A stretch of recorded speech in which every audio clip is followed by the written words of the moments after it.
रहमानिर्रहीम इय्याका नअबुदु व इय्याका नस्तईन।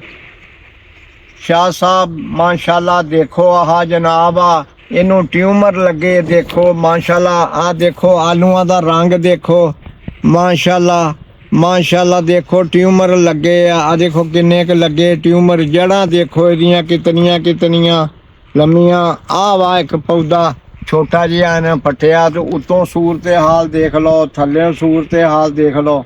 आलू माशाल्लाह बनी जाते हैं माशाल्लाह। ते अल्लाह पाक दियां बड़ियां रहमतां दोस्तों। ये सब किसान दोस्त फार्मूले का रिजल्ट आ तुहाडे सामने। अल्हम्दुलिल्लाह अल्हम्दुलिल्लाह मालिक ने बड़ा करम किया।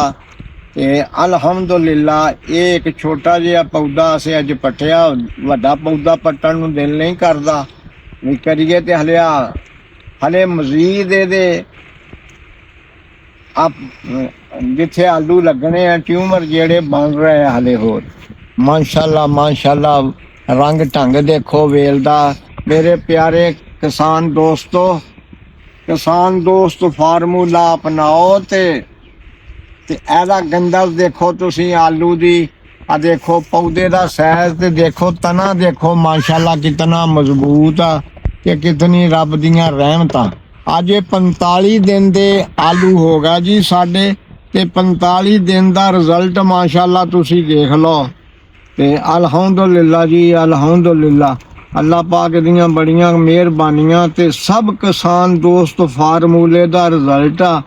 ते शाह साहब दियां बहुत ही मेहरबानियां जिन्हां ने इतनी मेहनत नाल ये फार्मूला तैयार किया। ते खास करके खास रहमत अल्लाह अकबर दे विरद दी है जेड़ी माशाल्लाह।